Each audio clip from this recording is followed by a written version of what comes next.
Yamebaki masaa machache kabla ya kuisikiliza single mpya ya Ali Kiba akiwa amemshirikisha Mbosso, ambayo kwa mujibu wa Ali Kiba leo saa 6:01 usiku, ambayo kikalenda itasomeka kama tarehe 1 mwezi wa 5 2026, ndio kwa mara ya kwanza single ya Buju itasikika. Ali Kiba featuring Mbosso ni single ambayo inasubiriwa na watu wengi sana mara baada ya post ya Ali Kiba kuhusiana na ujio wa single hiyo, na kila mmoja amekuwa akisubiri kuona nini ambacho watakuwa wamekifanya Ali Kiba pamoja na Mbosso huko ndani. Sasa ukiacha yote, kabla ya kuelekea saa 6:01 usiku, yani tarehe 1 mwezi wa 5 2026, ambapo ndo single itatoka kwa mara ya kwanza, hizi hapa ni nondo 5 za kuzishika kabla ya single hiyo kutoka. Ya kwanza, ufahamu hii ndio mara ya kwanza Ali Kiba na Mbosso wanakutana kwenye wimbo mmoja, yani kwa muda wote tangu ambapo Mbosso ameanza muziki chini ya Yemoto Band mpaka kuingia WCB, na sasa ametoka, ni msanii ambaye anajitegemea. Hakuwahi kufanya kolabo na Ali Kiba. Amefanya kolabo na wasanii wengi wakiwepo wale wa WCB,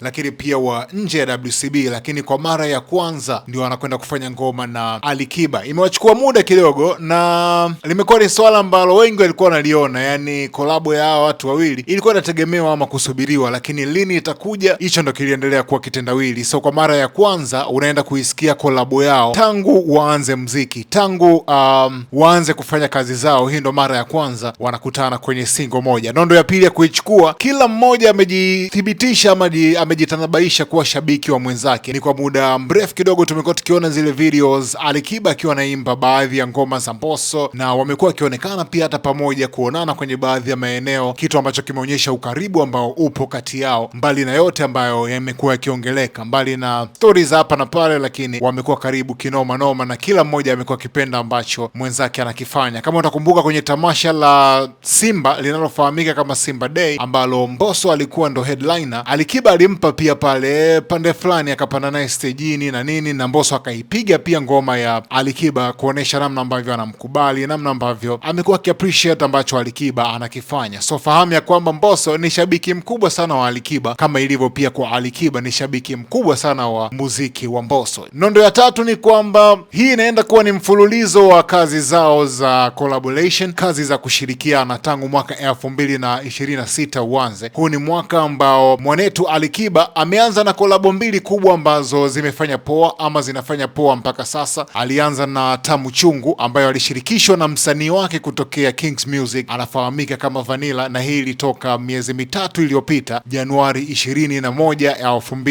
2026, na mpaka sasa ina views zaidi ya 1,800,000 huko YouTube. Lakini ni juzi tu tarehe 25 March amesikika pia kwenye kolabo nyingine Finale, ambayo amepewa shavu na BN all the way kutokea Plus 254 Nairobi, Kenya, na hii inakwenda kuwa ni kolabo ya tatu ya Ali Kiba ndani ya mwaka mmoja. So ni kama mwaka ambao Ali Kiba ameamua mawe mengi ya kushirikiana yatalia hapo ndani. Lakini pia inaenda kuwa kolabo nyingine ya tatu ya Mbosso mwaka huu, baada ya kuwa amefanya poa na singo yake ya Darasa la Saba. Kuna kolabo mbili pia ambazo amesikika na zimekuwa ni kolabo kali kinoma noma. Ni mwezi mmoja tu uliopita, tarehe 4 March ilitoka leo ya Harmonize na Mbosso, ambayo imefanya poa na ni miongoni mwa single ambazo zimefanya poa kinoma noma tangu mwaka huu uanze. Akasikika pia kwenye Mimi ni Nani ya washikaji wanaitwa La Charts Classic, ambao walimpa shavu kwenye hiyo single yao, na imefanya poa pia kinoma noma, ikiwa imetoka wiki kadhaa tu zilizopita. So hii ni kolabo nyingine kwa Mbosso mwaka 2026, na ni kolabo nyingine pia kwa Ali Kiba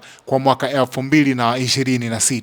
Nondo ya 4 ni mafundi wa kuimba na kuandika. Yani kila mmoja anajua balaa ambalo Mbosso huwa yuko nalo likija swala la kuimba na kuandika, lakini pia the same kwa Ali Kiba, ufundi huwa ni mwingi sana linapokuja swala la kuandika ngoma, na hiki kinasubiriwa kuona nani atakuwa amemficha mwenzake kwa styles, melodies, lakini pia uandishi humo ndani. Ni jambo ambalo linasubiriwa kinoma noma kuonekana usiku wa leo. Nondo ya 5 na ya mwisho, juskati hapa, wakati Diamond Platnumz alikuwa ametoa single zake mbili mfululizo, Happy pamoja na Joy, ambayo alimshirikisha Juma Jux, maneno yakawa inawezekana Diamond ameamua baada ya kuona finali imekuwa kubwa na nini, ameamua kumshirikisha Juma Jux ili kama kuongeza nguvu hivi, yani kuwa kama fimbo yake nyingine ya kuendelea kuchapa kwenye ushindani huo. Sasa na Ali Kiba akasema watatoa ngoma nyingine na nyingine na nyingine, alafu yeye atakuja atatoa moja tu, lakini this time around kwenye hii moja ameibuka na Mbosso. So raia pia wanajiuliza, Ali Kiba baada ya kuona Diamond anamtumia Jux na yeye ameamua kumtumia Mbosso Mbosso kama sehemu pia ya kuongeza ladha upande wake kwenye huu ushindani. Hayo ni maneno ambayo raia wanadondosha huko Instagram na mitandao mingine ya kijamii, lakini point ya msingi ni kwa mara ya kwanza usiku wa leo tunakwenda kuisikiliza single ambayo Alikiba na Mbosso wamekutana kwa mara ya kwanza. Wewe unategemea nini kwenye hiyo ngoma? Kipi unakitegemea kati ya mafundi hawa wawili, ama sikio lako linategemea kusikia ladha gani kwenye hiyo single? Dondosha komenti yako na nitapita nayo. Mimi ni mshikaji wako Rama Love Huncho na hii ni About Bongo TV. Usisahau kusubscribe, kulike, kucomment na kushare na ndugu jamaa na marafiki.